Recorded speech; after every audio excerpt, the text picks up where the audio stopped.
I'm Sharyl Attkisson in Cuba. I'm Sharyl Attkisson along the Mexican border. I'm Sharyl Attkisson at Mar-a-Lago in Florida. This week, we wrap up Season 9 of Full Measure with highlights of some of your favorite stories and ours. Yeah, Andy Sink, 55, had acute COVID that required hospitalization. Many blood clots in my lungs. We've covered the country hearing stories of the lingering impact of COVID and the COVID vaccines. Did you think right away that this was probably a vaccine reaction? 100%. There was nothing wrong with her prior to that. And the doctors looking for answers. You've got to kind of open your eyes, open your ears, and try to figure out what the heck's going on. You have to deport. How? You have to have a mass deportation program. And we heard some key voices and key issues on the campaign trail. If the Democratic Party continue doing what they're doing, which is to rig the outcome of the election, We followed the conflicts and the consequences.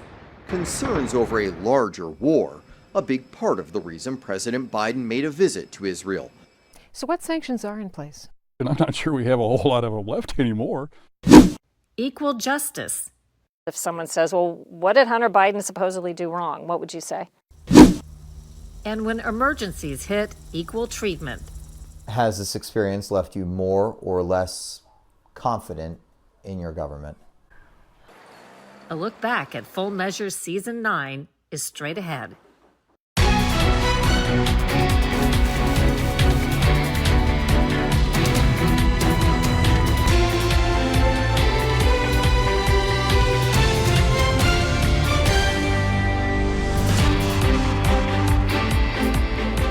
Welcome to Full Measure. I'm Sharyl Attkisson, and this is our special year-end edition, bringing together, as we do every season, our Full Measure correspondents for a look back at some of our favorite reports and yours too.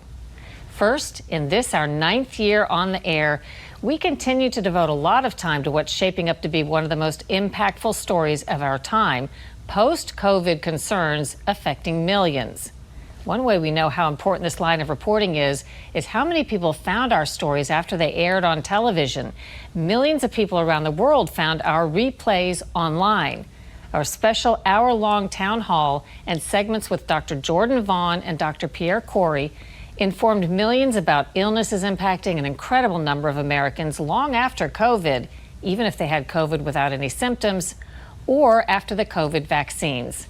And crucially, independent doctors are diagnosing and figuring out how to treat these mysterious illnesses in patients that couldn't find help elsewhere. Yeah, Andy Sink, 55, had acute COVID that required hospitalization. Many blood clots in my lungs. They report a wide range of debilitating after effects from COVID, COVID vaccines, or both. Some became sick right away.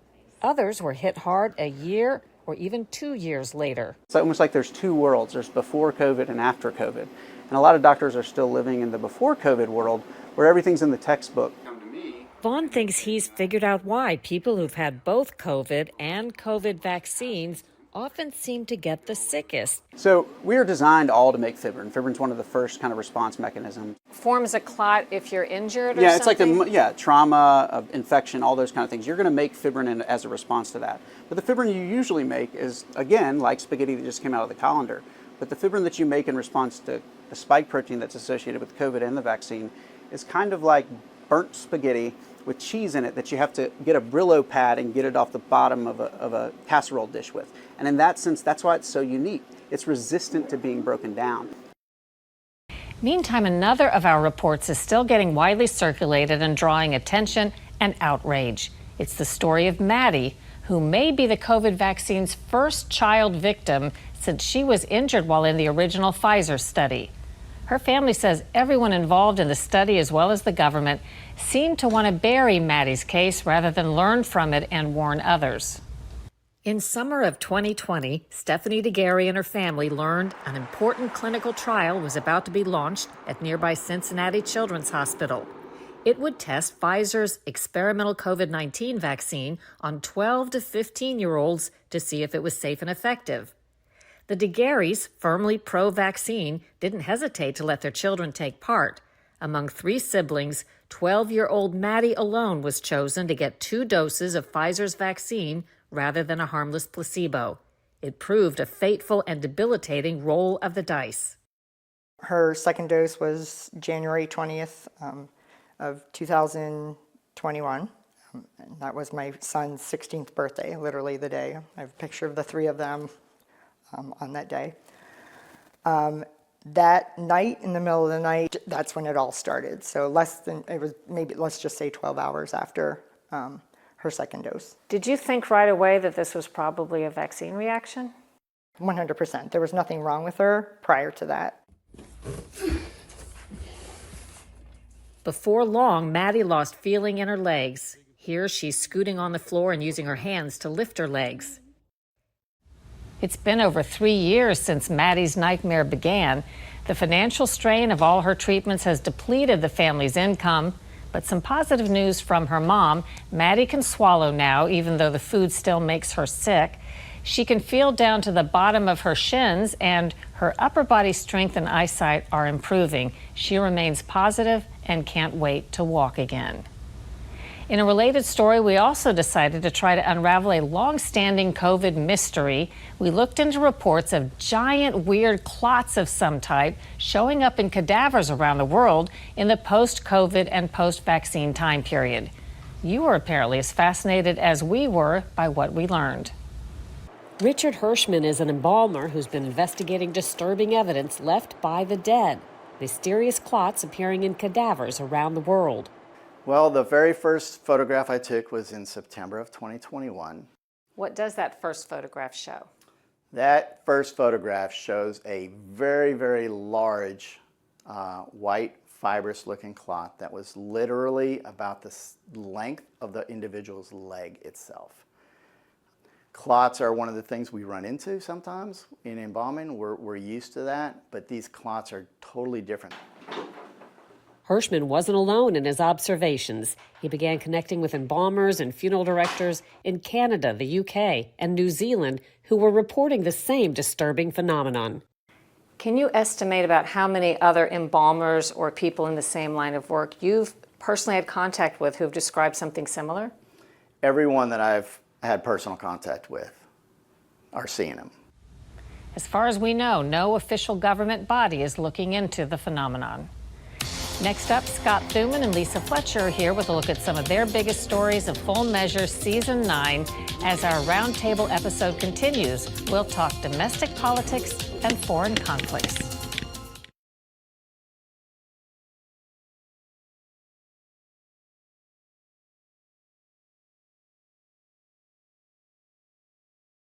Welcome back to our year-end Roundtable on Full Measure. Obviously, presidential politics factored into our coverage this season, and when the field was very crowded, we heard from a number of the candidates. On the border, millions of people have come in since you left office illegally. It's very sad. I did a report in 2018 based on General Accountability Office and FBI figures that said the illegal immigrant population was about 1 in 30 Americans, or people in the United States at the time, but accounted for at least 1 in 5 prison inmates at great expense. I understand moving forward you would plan to reinstall some of the border controls that you had if you were elected again. All of them. But how do we deal with, or do we deal with, the millions that have come in since? Do we just let that go, or is there a practical way to deal with it? No country can sustain what we're sustaining right now. No country is rich enough.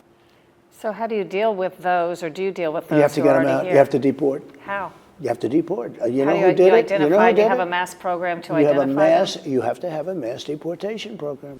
A Rasmussen Reports poll just found that 1 in 3 Democrats say they might vote for you if you were to leave the Democrat Party and run as a third-party candidate. What thoughts do you have about that? If the Democratic Party does not allow me to actually have a fair election, in other words, if they continue doing what they're doing, which is to rig the outcome of the election, then I would look at all options. By the way, we've been asking Joe Biden for an interview since 2019, and we will keep asking. Scott Thuman, Lisa Fletcher here now. We had another fantastic year of great contributions from both of you, so thank you very much again for that. When we started Full Measure this season, we didn't know, obviously, that there was going to be this big story in Israel, but right on the start when that happened, Scott Thuman helped us figure out how to cover this story in a very clear an accurate and fair way? Well, in the days and weeks after October 7th, the growing concern was, and it still is, an expanding war across the world. And Lebanon was a key part of that worry. We were familiar with that because we had covered that very threat just 2 years prior.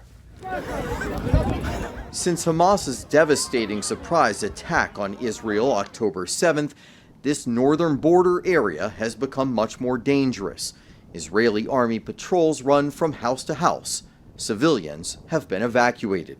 Lieutenant Colonel Peter Lerner is a spokesman for the Israeli Defense Forces. We understand, or what we understand at this time, is that Hezbollah is actually operating in order to increase and expand and perhaps even broaden the scope under the direction of Iran, and that is a cause of concern.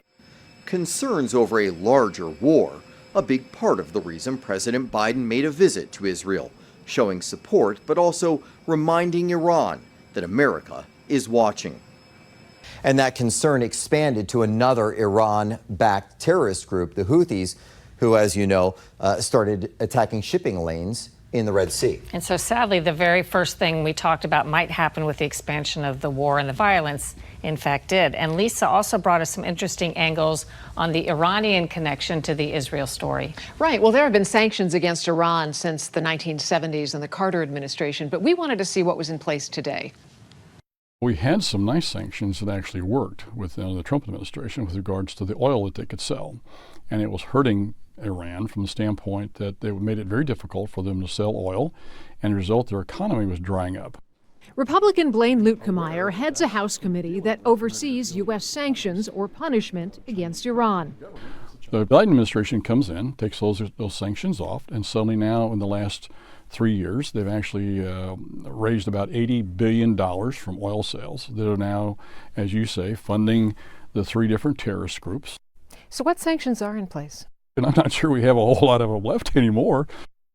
And Luetkemeyer says Iran may be backing 25 to 30 terrorist sleeper cells in the U.S.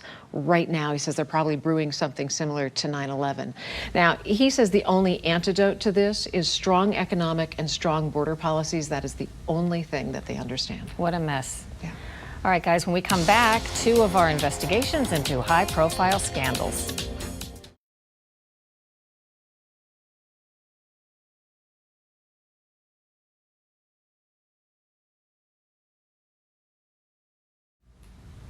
As always, we try to bring clarity to complicated stories and cover underreported angles to controversies. This season, that meant dissecting the Hunter Biden story with 2 IRS whistleblowers. The incredible story told by 2 federal whistleblowers starts in 2018. That's when Joe Ziegler, a criminal investigator at the IRS, says he came across documents that prompted him to look into Hunter Biden, son of former Vice President, soon-to-be presidential candidate, Joe Biden.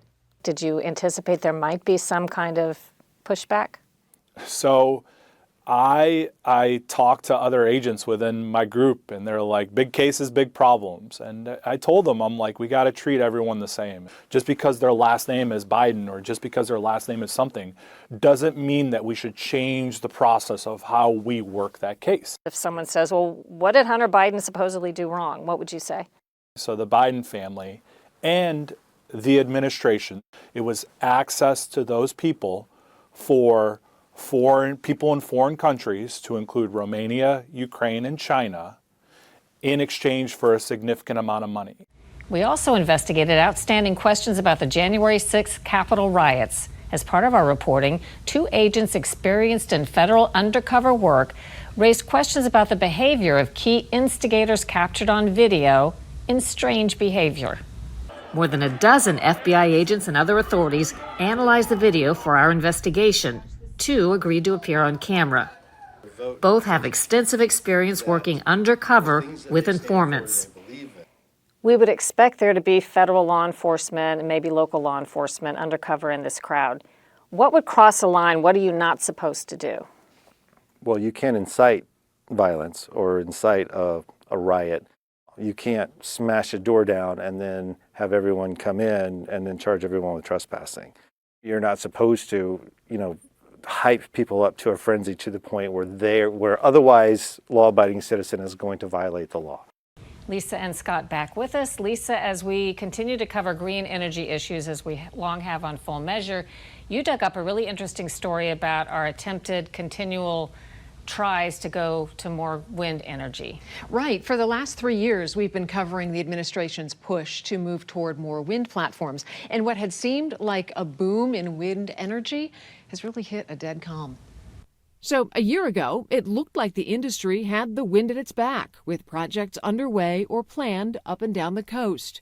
But then, in August, the giant Danish energy company Ørsted canceled 2 projects off New Jersey. The company saying high inflation, rising interest rates, and supply chain problems had doomed their 2,200 megawatt plans. For one congressman from Maryland, that economic bombshell was a breath of fresh air. When you first heard that 2 big offshore wind projects were being canceled in New Jersey, what did you think? Well, I thought finally people had seen the light, that, people rising up and raising the objections to this really costly, just uncalled for way to produce energy. Finally, people are paying attention, and these companies, I think, realize that these roads are long and hard. It seems like the largest hurdle for now is cost. So, for example, a turbine could cost $3 to $5 million, but the bigger number is building those platforms. A ship to install the platform is $625 million, and the cost to rent one for one day, $220,000. Plus, you've got the maintenance on the turbine, which can be about $40,000 a year. And then forget about trying to dispose of them when they're all finished with their life. That's a whole other story. Yeah. Scott, you traveled to do a really important follow-up for us in East Palestine, Ohio, about a year after that massive train derailment. Yeah, sometimes Full Measure reporting is really spot on. And in this case, we were working on a piece about federal funding and support in East Palestine following the disaster there. And that is when the cargo ship brought down the bridge in Baltimore. And all of this became a much bigger story about whether or not the federal government really follows through on its promises. Hold all traffic on the Key Bridge. There's a ship approaching. It just lost their steering. Within hours, local, state, and federal agencies arrive on scene. And as daylight reveals the scope of the damage and what it will take to rebuild and reopen, the president instantly promising $60 million just to start.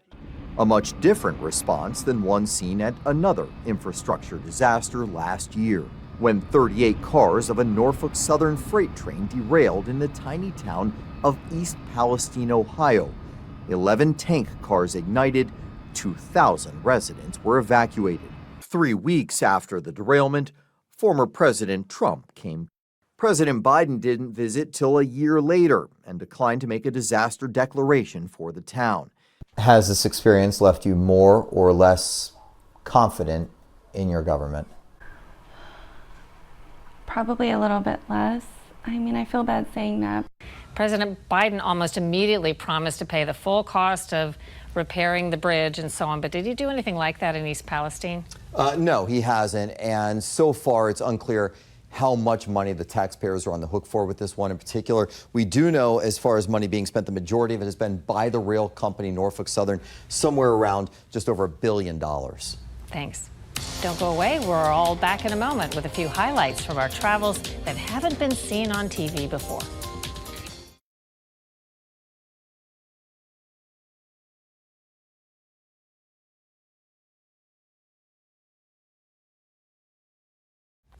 As we travel to shoot stories for Full Measure, we get to see a lot of the world and meet a ton of fascinating people. And there's a lot we, of course, don't have time to put on television. So that's what this segment's about. Scott? Yeah, so we were actually out west in Arizona doing a story about helium mining, you may recall. And while we were there, we stopped on a very famous corner in Winslow, Arizona. You, of course, know the song by the Eagles, Take It Easy. Standing on a corner in Winslow, Arizona, such a fine sight to see, right? So it's actually fascinating because it kind of rejuvenated an area that after there were roads built around Route 66 that other people started taking, the town really kind of shrank. So it was great to just get there, watch all these tourists kind of pull up, and all of them singing the exact same line from that famous Eagles song. What fun. One memorable lyric changing a town. Really interesting to see. Fantastic. Lisa, what about you? One of my favorite quirky stories from this season actually ended up being right here in our own backyard in D.C. The Bureau of Engraving and Printing has what's called the Mutilated Currency Division, and their job is to replace your money, who knew, when you mess it up. So whether it's been damaged or destroyed, as long as they can authenticate it from these special strips that they embed in your money, you will get your money back. We even saw them putting together currency that had gone in one end of a cow or a dog and come out the other. So there was no limit and no level of grossness that these investigators would not endure to get folks their money back. It was kind of amazing. It is. It really is. Government doing some good. There you go. Maybe. There you go. We'll look into that. Hey, take more it deeply. easy. See what we did? Well, I got it. Yeah. For me, since you asked, I found something unexpected on my trip to Cuba, where we cover the communist island's surprising transition to a more market-style economy. I want you to look at some pictures, though. Cuba, as you know, is a very poor country, very beautiful, but very poor, suffering from our decades-old embargo, even with Fidel Castro long gone. One thing that surprised me is how clean the capital of Havana was. Look at the streets. I defy you to find a speck of trash in these photos. I think I've gotten used to going to some of America's biggest cities and seeing garbage and open-air drug use and crime and homeless encampments. Obviously, Cuba has a lot of problems, but none of those things was visible on our travels. And with that, we will call it a wrap for our 9th season of Full Measure, and a few announcements before we close out. First, my new book, Follow the Science: How Big Pharma Misleads, Obscures, and Prevails, will be published September 3rd, and I hope you will consider pre-ordering it.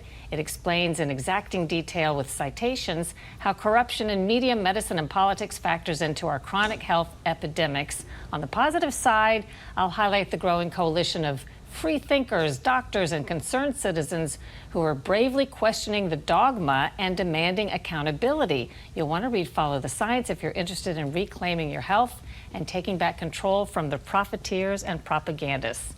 And now our biggest announcement, we're happy to say that we will be back for Season 10. Coming up next week on Full Measure, we begin Season 10 in Europe to uncover a crisis you may not have heard much about, a crush of illegal immigration, much like here in the U.S., that's impacting politics and has both sides promising to do something about it. One country has built a wall and authorized its border patrol to shoot to kill. Yes, there's a lot of discontent. Billions of pounds are being spent in Britain to house asylum seekers and illegal immigrants. And so that's causing resentment. People saying, in these difficult times, these difficult economic times, why are we spending such money? How illegal immigration is changing the face of Europe, next week on Full Measure. Thank you so much to Scott and Lisa for all your terrific work, and to our boss, Scott Livingston, to Bat, to Brooke Conrad, who's going on to something even more exciting, I hope, in the future, for all her hard work. That was fantastic. And to the lean and mean Full Measure team that keeps finding new ways to bring informative accountability journalism to you every week. We'll see you all in September.